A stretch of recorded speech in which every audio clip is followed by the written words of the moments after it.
Hello, welcome back to my channel. It is G here. I thought it would be interesting to talk about how it feels as an expat or an immigrant watching things happen in your home country that I guess you don't align with politically, socially, or whatever. And some of how it feels to be almost like a little bit of a lost soul in the world. So guys, subscribe to my channel and let's have a little chat. Money's no object. How much would you like? You haven't got that much. Now sit down. I have been abroad now for almost 10 years, or maybe it's been 10 years, something like that. I currently live in Italy, and I've lived in Guatemala and France before here, and I've been in Italy for the longest amount of time. And so I left kind of towards the end of Obama. I've been away all of the Trump presidency, COVID, all of those things. I was here in Italy. I've been here in Italy since Biden, and now watching a new administration come in. And I know we had Trump as president of the United States before. However, watching the difference in how this time things are being run versus last time, and how it starts to feel like you don't belong somewhere anymore when you're already in a place where you also kind of don't belong. Because I would say watching Elon Musk do the Nazi salute on television during the inauguration, and nobody blinked an eye. Nobody showed any outrage. Nobody said anything. The people didn't pause and gasp in the audience. They continued to clap. And I recognize that he did that more as a signal to the rest of the world that they are trying to integrate with in white supremacy culture here in Europe. Even I live in Italy, which is a fascist country as well. Now that I think I say as well because now now it's obvious that fascism is what's taken over in the United States. And one of the things that I guess is disappointing to understand is that there's no revolution coming in the United States. There's no revolution, there's no revolutionary spirit. And that's kind of the way it is across most of the world. Same thing here in Italy. They voted just like the Americans wanted a fascist government. Italians voted for a fascist government. And you will hear the same arguments you will hear in the United States. It wasn't all of us, right? It was the people who voted third party. It was the people who didn't vote at all. It was those people who didn't pay attention, didn't do something to help save the rest of us. And that's the same thing they say in Italy. That's the same thing they say in Germany. And it's happening in this way when you're watching different countries in the world all align to be hateful, to be terrible, and to torment the rest of us. And there is one commonality. It's like white people. It's white people every time. And this is the same problem or the same thing that's happened through history. And white people align with whiteness. And this isn't just about the color of skin, it is the cultural ideologies behind whiteness and white supremacy culture. And so, I think in the United States, the US is very isolated in respect to understanding how the rest of the world is interconnected. They see Canada as not its own country, really. And they see Mexico and anything below Mexico as a nuisance because that's where a lot of brown people are.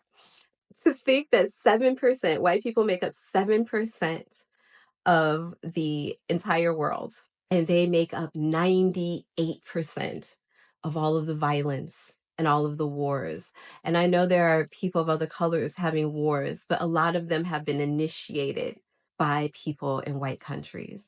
And it's kind of like a crazy feeling as you start to see the world in a way close in on people who look like you when you're walking down the street here in Italy and you see the police stopping people who look non-Italian. And anybody who isn't white doesn't look Italian, right? So stopping people on the street, asking them for their documents, things like that. And you think, oh shit, I forgot my bag at home. I don't have my ID. I could go to jail today if someone decided to stop me. And you don't live your life in a normal way. And I think that understanding the history of the United States and understanding that I am the first person, the first generation, people born, I think in the 70s and 80s, to parents who were born in the 50s and 60s, are the first generation of people in the United States where it was illegal to discriminate against them. It was illegal to randomly any person decide you did something and kill you, right? We're the first generation of that in the United States. And we're not even that old yet. And they're trying to take it back to before when our parents were born. And watching all of this happen in like real time and being gaslit by people trying to tell you things aren't so well, things aren't so bad there, things aren't so bad here. And one of the things like being in Italy, people will be like, well, at least you're there. You're not dealing with tic-tac bans. You're not dealing with this. You're not dealing with that. I'm like, y'all, NATO is telling European countries to get ready for war. And I don't know what side of war, like, I don't know where in war, like what side we're on. I have no idea. I have no idea where that would be. And living in Europe, being around people who have lived through war lets me know how little of a desire I have to experience that. Because when I first moved to France and I was with my French partner, we would go out and see his parents who lives in Breton, which is near Normandy. And his parents still had the bullets, the World War II bullets that they would find in the streets as little kids after the war, during the war. People went outside of their houses during war times because they had to do stuff. So it wasn't like you're gonna get Uber Eats and you have to survive. Like people had, and I don't know, when I was talking to actually my current partner's family, and they were little kids. His parents were little kids during the war, and his mom is telling me how like her dad would go out to work, and I'm like, there was still work. People were going to work. I'm thinking war times, like you're just huddled in some like hole trying not to die.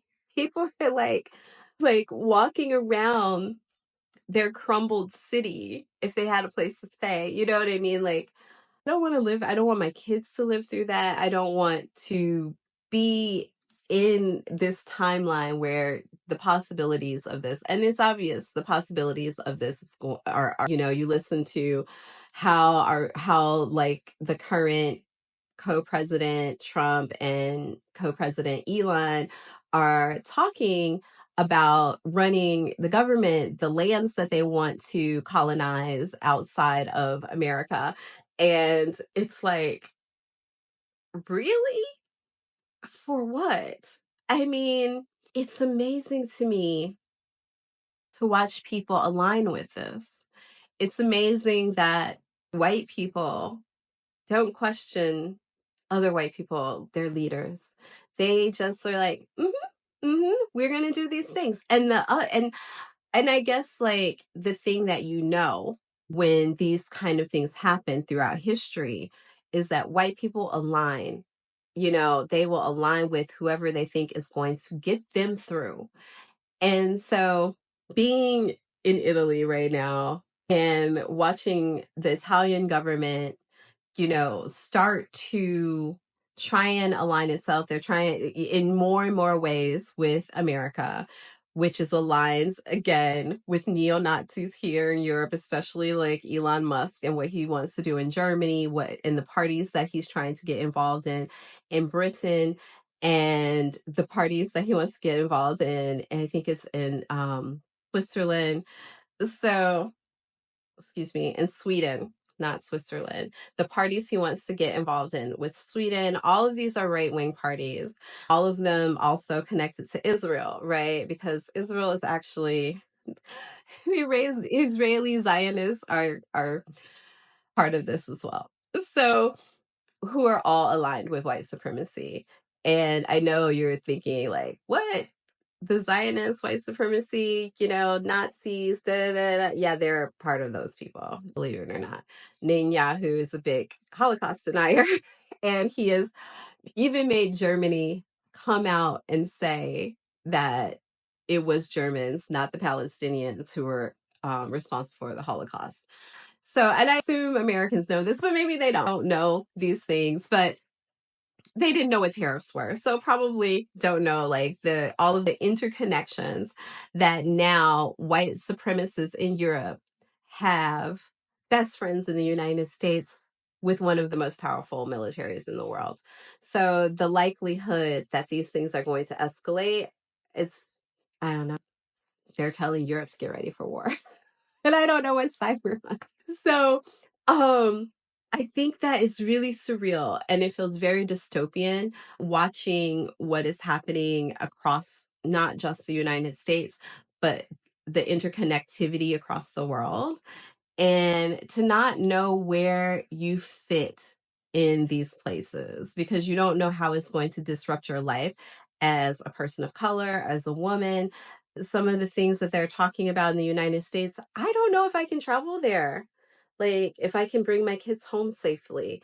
And that is sad. That is sad for me. Like I know I can be other places, but it's sad for me to think that a place where I have so many friends, so much connection, so much care and love is someplace I could potentially not be safe to go. When countries start talking about closing their borders for outsiders, it's not just to keep people out, it's to keep people in. And when you see how these laws taking away birthright citizenship, and I know people who are like, I was born here, so my kids are fine. Well, nobody knows that.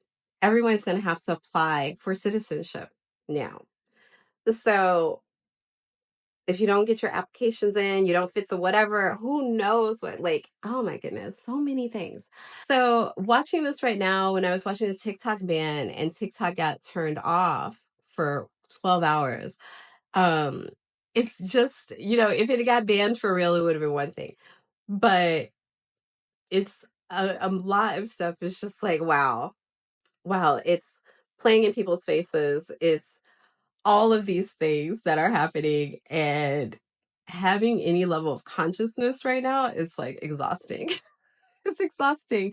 And I think that when you live abroad and you watch things at home in your home country, feeling like you're watching a dystopian nightmare. Nobody watch it. I did not watch the inauguration. Watching the clips afterwards. And I was just like, oh my God, it's District 1. District 1. And everyone's cheering for it. I don't know. I recognize that since I am somehow feeling on the outside of it, that I am apparently just I'm not in the right timeline. That's all I have to say. Because I'm not in the right timeline. But it's crazy to experience this feeling when you're living abroad and you use media and all of these kind of things that keep you connected to your home country and to start to understand that more and more you will not get real stories or the truth from what life is in another place because you're just not there, and whether it's good or bad. But there have been things that felt connected, and it feels like more and more, especially right now, I'm going like, for me, the connection is getting further and further away, and the distance between me and this other place is growing. And it's not just because I live in Italy, it's because the ideologies of and the direction that it felt like the people around me go and the people that I support seem to be going in is definitely not the direction of this country. And it's not even the direction of this country in Italy that I'm living in. There's several countries throughout Europe that basically are not going to be aligning with my ideologies that everyone is equal and free or should be. But I think these are the times where you really grapple with your deconstruction of supremacy culture and trying to have understanding that everybody has been socialized and brainwashed to believe certain things. People never want to say white people are bad as a group. Nobody ever wants to say that. And I don't know if it's because we know that they would attack us in any way that they can for saying things like this, and you don't want all white people after you. I don't know if it's because knowing that they're bad and saying that they're bad as a group, as a whole, is something that the rest of us, the great majority of us, the global majority, everybody, nobody ever wants to make white people feel bad for the things that white people do. And perhaps that has been part of the issue, because if all of us are too worried about hurting their feelings out of fear of retaliation, out of fear of, is it fear, or is it the nature of other people that you don't want to judge even though they judge all of us as groups as terrible human beings. They don't want to live with us in their countries, but they want to rob our countries, our brown countries, for their resources to enrich in themselves. But they don't want us there. They want us to work for them. They want the great majority of the world to work for the minority of the world.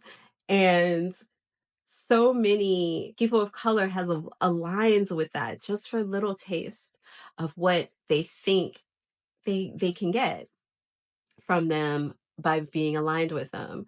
I was disappointed that Snoop DJ'd, because he did not perform. He DJ'd. And when was the last time you think Snoop DJ'd? These are all messages of how they want to say that even your icons, your richest people, your ones that have made it to be so close to us are our DJs. I don't know how many people, I don't know how much he would have paid. He probably didn't even get paid. They probably have blackmail on him. They probably got him in the Diddy tapes. That's what I think. I think they got him in the Diddy tapes doing some disgusting things, because we all know, if he is there doing what he was doing, we already know how bad it is. But it's just disappointing, to say the least, that this is going down and very few people seem to be blinking an eye. They're drinking the Kool-Aid, they're consuming the things, they're buying the shit. Yeah, I don't know. Maybe it's just I don't think anybody in the US has the collective class consciousness and collective spirit to fight against what's happening right now. And there are very few countries, it seems like right now in Europe, who are paying attention, or and I honestly, the only people I feel like have the revolutionary spirit in respect to their government have been the French. And we see how the French understand their government, understand their power as people, and they enact it regularly, and their government knows it. The thing with the United States is that Americans do have more power than they realize, but they rarely enact it. And you don't have to wait 4 years for your government to change. If enough people mobilized and started suing the government, started suing them for all of these things, and that's why the courts are so important and the judges are so important, because that is where there should be checks and balances, where if there are government people in the office and the people are not aligned with it, they can make changes. But there's very little revolutionary spirit, and the understanding that no revolution has ever been compromised by outside forces. It's always somebody within that lets people in. The Holocaust would not have happened if somebody didn't open the door for the Germans or sacrifice, if you thought they were sacrificing one or two people before they were part of it, right? Same thing with slavery in Africa, same thing with every atrocity that's ever happened to a group of people. Somebody within that group always opens the door for the pain to come in. So, yeah, I'm obviously not in the best mood. So, guys, I have been, trying to, I think, work through and deconstruct and all of these things, and also figure out where I need to be in this world, because I partner and I know we need to leave Italy. We're not going back to America, and I am not convinced anywhere in Europe right now is someplace to be. Yeah. Trying to find your place in the world is not easy. And and the thing is, when I'm watching the United States in this dystopian, like, for me, a nightmare, I see how it is, like, also in other places. I'm like, oh, the show, it's like in multiple languages, in multiple backgrounds, but the people participating and enacting all have very similar characteristics. So, guys, yeah, subscribe to my channel, and I look forward to you guys commenting and talking to you in the comments.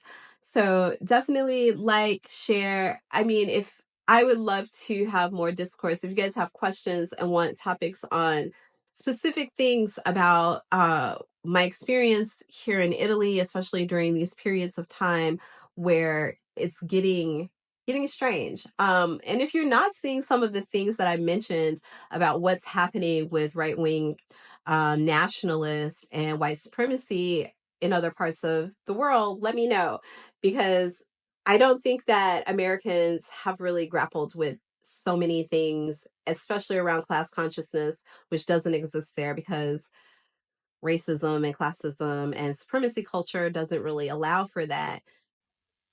I guess it's still unexpected to see people associated and aligned with, and your president stand on stage and do a Nazi salute. Yes, Elon Musk is your president.